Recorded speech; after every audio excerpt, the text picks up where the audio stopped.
It's everyone's favourite time of the year, the return of the Premier League, and that means it is the return of Premier League predictions. Like every year, I make a video on my Premier League predictions, and usually they are absolutely bang on. Why the f you lying? Why you always lying? If you're excited for the return of the Premier League, drop a like on this one and let me know your predictions in the comment section down below, and I'll read through all of them. I'd love to see them. Very, very interesting in your guys' opinions. And also, if you guys do play Fantasy Premier League, I'll leave a link in the description down below, and also the code will be on the screen if you want to join my mini league. If you can beat me, let's do it. So then let's get into the Premier League predictions. It's going to be simple for the relegation teams. Very boring prediction, but I just think at the moment it's very, very hard for these teams to compete. For me, at the bottom, I have got Burnley, then I've got Leeds, and then I've got Sunderland. Now, to be honest with you, I hope that I'm wrong. I wouldn't mind seeing a rotation of teams in the Premier League, you know, especially the teams that have come up. They're all big teams as well, you know, they're like Sunderland, Leeds, etc. They're all been established Premier Leagues at one point. But I just think with the amount of money that these teams are already in the Premier League, and they've already been in for many, many years now, it's very, very hard for them to actually go down. Of course, some of them may have a huge drop-off in form, but I think for the most part, they're going to be fairly safe. Now, the reason I've gone with them in that order, well, I think Sunderland have done really, really good business. I do. I think that they're trying to stay in the Premier League. They spent a lot of money, and they signed some good players. You know, the likes of Granit Xhaka, Adingra from Brighton. But I just don't know whether it's going to be enough. And I do think, especially around the AFCON time, it's going to hurt them. So moving on up the table, in 17th, I've gone with Wolves. I think they've lost some of their key players, the likes of Matheus Cunha, Aït-Nouri. I think these are key players for them, and I do think that's going to be a big, big miss.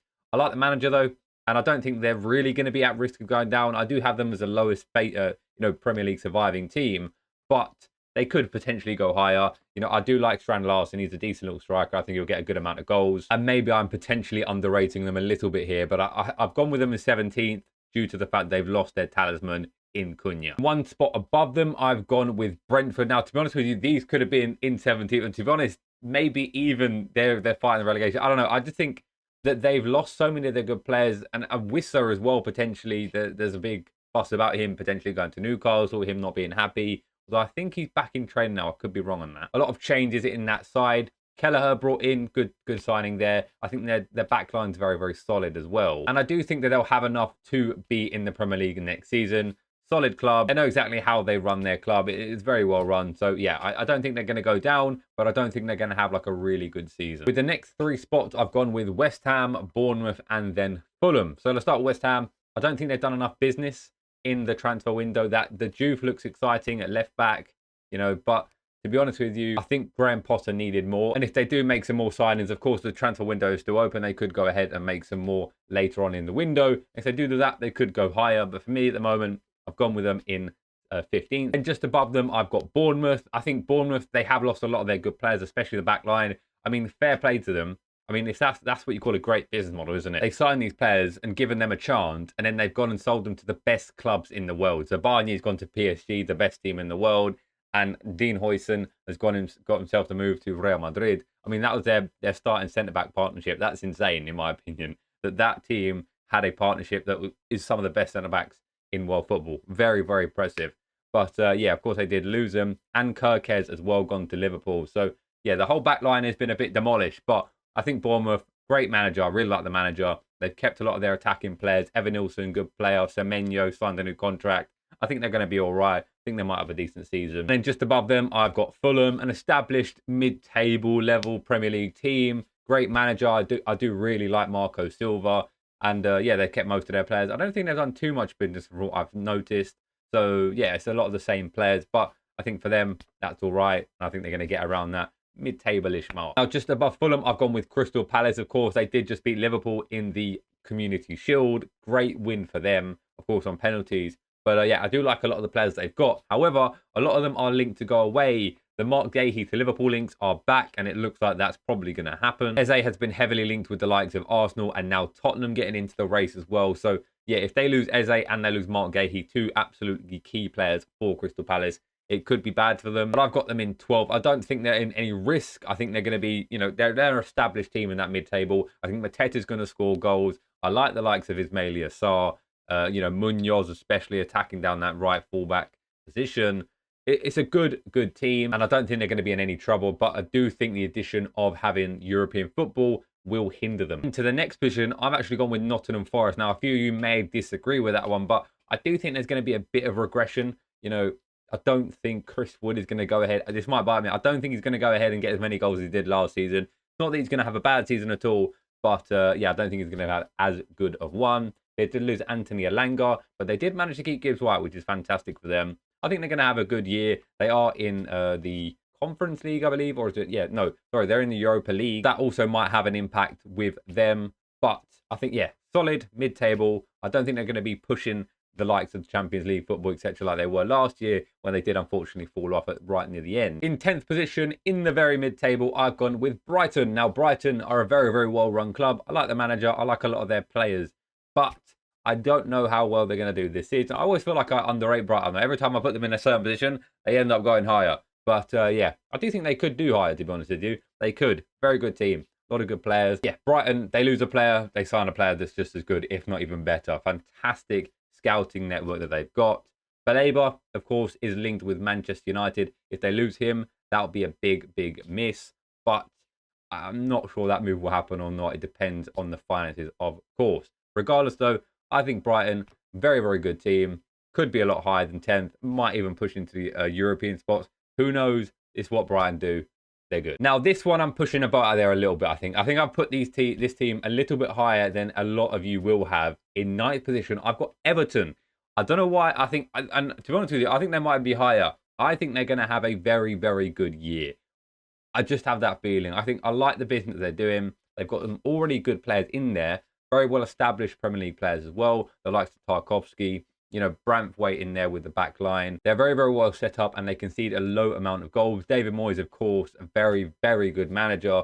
The issue for me is scoring goals. But now, you know, they're signing a few players. They did sign the new striker in Barry. I can't say I know too much about him, to be honest with you. But yeah, I think Beto's decent as well. And the likes of Iliman NDI, fantastic baller. Really, really good player. Jack Grealish now. Great signing. The likes of Dwight McNeil in that side as well. I like what they're doing. I do like what they're doing. I can see a vision there. And I think they're going to have a really good season, especially in the new stadium as well. Yeah, Everton, they could be on the rise. That's going to be my wild card, I think, my big selection. So yeah, I'm going to go Everton in 9th, potentially even pushing on a little bit more. I don't know. I just have a feeling about Everton this year. We'll see. I could be wrong. Just above Everton, I've gone with Newcastle. Now, there's a lot of turmoil at that club. There really is. You know, of course, you've got all of the rejections. They've been getting bantered left and right. But, you know, they've had that issue with signing players. Isak, look, I've got to say, I'm not a fan of the way he's going about it at all. I understand he wants to move to Liverpool, but there's a way you go about it, you know, and I just don't like that at all. I don't like that at all. Coming out and saying, I will not play for this club again, you know, and basically trying to force their hand into selling. Like, you've got 3 years left on your contract, mate. Come on. Like, but anyway, no, I'm not going to get too much into that. They haven't made that many signings. They did sign Alanga. I do like that. I think that is a good signing. That does boost their attack. But they need an attacker, especially if Alanga's going. Especially if Isak's going. I don't even know if they've got another striker, have they? Sula. I think that's his name. I could be wrong. But yeah, I think that's the only other striker they've got because Wilson's now gone to West Ham. So yeah, they need to get some business done and they need to get some business done fast. So we'll see what they do. They will definitely sign some players before the end of the window 100%. And we'll see where Isak ends up. Just above Newcastle, I've gone with Tottenham Hotspurs. I think they're going to have a much better season under Frank. And, you know, if they can keep some of their key players fit, unfortunately, they did already lose James Maddison. But they're looking at the likes of Eze now to come in. And also Savio, didn't see that one coming. That is interesting if they get that over the line. But, you know, they've already got some very well established players in that team. That midfield, I think, is solid. The back line is good. The likes of Porro, Romero, if they stay. I think Romero was linked with Madrid, but I don't think that's going to happen now. Atletico, I mean. Dogi in there as well. Van der Ven. Like, it's a good team. It is a good team. They just weren't getting the best out of the players last year, but they did win the Europa League. So do they care? I don't think so. In the attack, they did sign Kudus. That's a good signing for them. And like I say, if they can keep Solanke fit as well, maybe he has a much better season this year. So, yeah, I'll be interested to see how Tottenham do under Frank this year. And just above them in 6th position and just missing out on Champions League football, if it is, of course, going to be the top 5 this year, which I imagine it will be, that is going to be Aston Villa. Now, for me, Aston Villa they haven't done that much business. I think they signed a couple players. They signed that Guessand, which is interesting, very interesting signing. There, of course, have been constant links away with Watkins and the likes of M. Martinez, but I think they're going to end up staying. I don't think they're going to go anywhere. So that's going to be good for them to keep their chances alive. They definitely could push into the Champions League spots as well. Watkins has been doing very well in pre-season, and I expect him to have another good season. He is just a Premier League proven striker. And yeah, he's going to get goals for sure. As far as I'm aware, they haven't really lost anyone that important as well. They, of course, didn't keep their loanees, you know, the likes of Rashford, Asensio. But yeah, for the most part, all of their established players are there and aren't moving at the moment. So I think Aston Villa are going to have another good year under Unai Emery. Look out for them, potentially a Champions League club. Now, into fifth. You are going to be surprised about this one. Not many people would have thought I would have put the number one favourite to win the league this low. But in fifth, I've got Manchester United. I know, you're shocked. You thought they were going to win the league as well. But I've got them in fifth, hopefully getting that final Champions League spot. Now, the signings that Manchester United have made, I think, are fantastic. They do need more. They do need more. They need hope. I mean, a goalkeeper, I don't think is going to happen, but it would be nice. And a midfielder as well. Of course, they are linked heavily with Baleba, but it's going to be a lot of money. If they get that done, that's cold. But yeah, I think Seshko, unbelievable. So I'm super hyped to see him in the Premier League. Cunha and Mbumo behind him as well. Really, really nice. They, of course, kept Bruno as well. And now Ruben Amorim will have had his first pre-season. You know, it's been mixed, the pre-season, but there are a little bit signs of life. I did actually go to the Fiorentina game. It was awful, I'll be real. They did win on penalties, but it was absolutely terrible, the performance.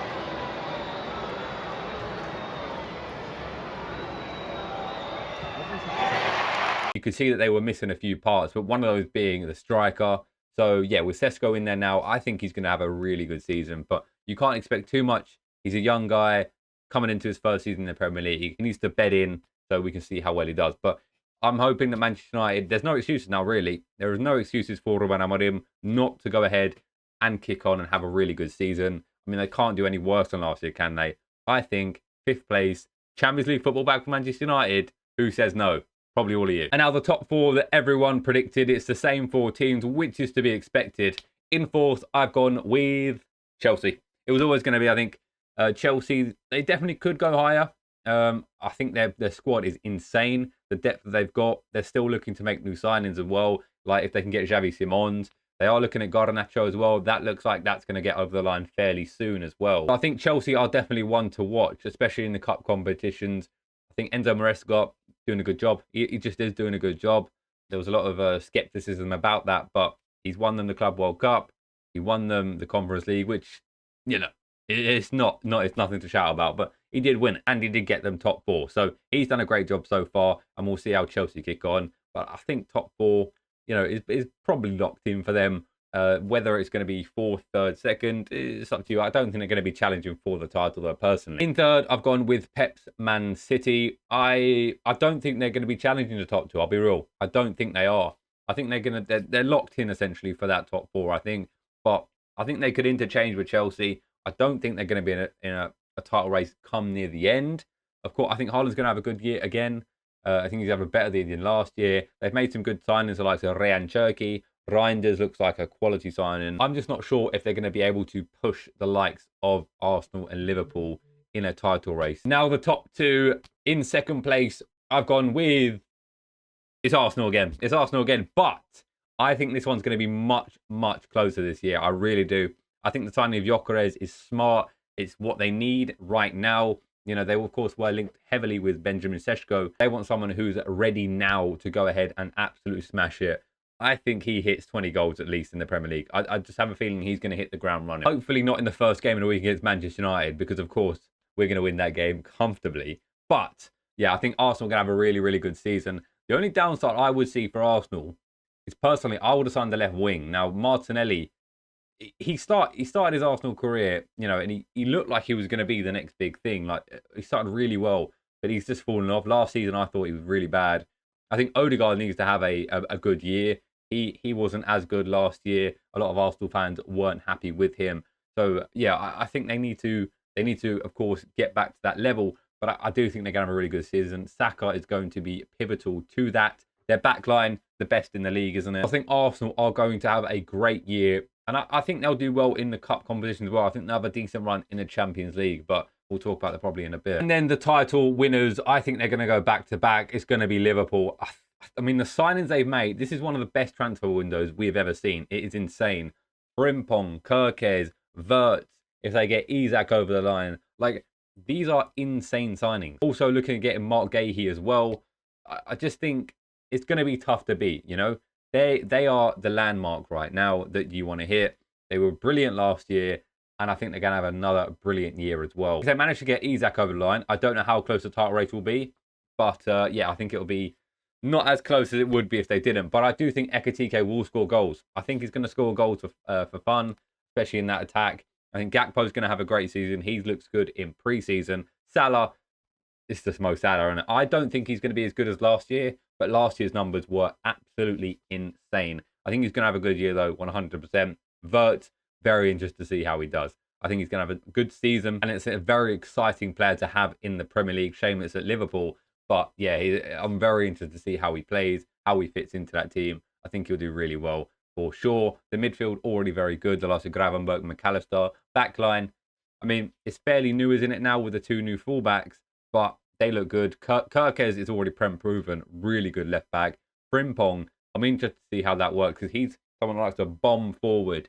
So we'll see how he does. Of course, Trent was quite similar, but yeah, I think it'll be very, very interesting to see them play. So yeah, for me, that is my Premier League table. I think Liverpool are going to win the league. For the top four, of course, Liverpool, Arsenal, Man City, and then Chelsea. And the bottom three is going to be Burnley in 20th, Leeds in 19th, and Sunderland in 18th. So that is going to be my Premier League predictions. Let me know yours in the comment section down below. Very intrigued to see that. Let's move on then to the solo awards. Let's go with Premier League top scorer. I'm going to go boring. I think he's going to be back this year. Erling Haaland. I think he's going to want his crown back as a top scorer. I think Man City, although I do think the miss of De Bruyne there is going to be a big miss. I think Gyökeres could run him close, but I'm going to go with Erling Haaland and potentially Isak if he joins Liverpool. As for player of the season, I'm going to go with Bukayo Saka. I think he's going to have a really, really good year, especially now with an out-and-out striker up front to, you know, link up with. I think that's going to help him out. I think he's going to have a good year. I really do. I think he's going to get goals. I think he's going to get assists. I think he's going to cook. And speaking of assists, top assist maker, you guessed it, I'm going to go with Saka. I think he's going to get numbers this year. I really do, whether it be from corners or general open play. I think he's going to get assists. I just think Saka is going to cook this year. I have a feeling. I think Arsenal are going to do really well with Gyökeres up front. Let's see how they do. So moving on to the cup competitions, we've got in the Carabao Cup. I think I'm going to go with Chelsea. Huge squad. I think they're going to go They're going to want to win some silverware this year. I think the Carabao Cup is going to be the one for them. As for the FA Cup, I'm going to go with Liverpool. I'm going to go with Liverpool to win the FA Cup. I think Man City will also want to win that as well, but I think Liverpool are going to probably do a double of some sort. I think they're going to win the FA Cup and the Premier League, sorry. As for the Champions League, I think this one's tough. I think there's a lot of good clubs in there. PSG could go back-to-back. I don't think Real Madrid are going to win it. I don't think Barcelona are going to win it. I do think PSG are the favourites. I like some of the signs that they've made. PSG is my prediction. But I do think Arsenal are my second. I think they're close. I think Arsenal have a good chance of winning it. Now, I know they've not won it ever, and it might be a stupid prediction. I do think they've got a great chance this year of going far in that competition. So, yeah, look out for Arsenal in a Champions League run. As for the Europa League, I think Aston Villa are going to win it. Unai Emery loves that competition. I think they're going to want to try and win something this year. I think they could go far in the Europa League, definitely. So, yeah, that is going to round out my predictions for the 25-26 season. Let me know yours in the comment section down below. Don't forget to join the FPL League as well. And also, I'm going to be back producing FC content in the next few days. So look out for that if you are interested. But regardless, that's going to be that. And I'll catch you in a bit. Peace.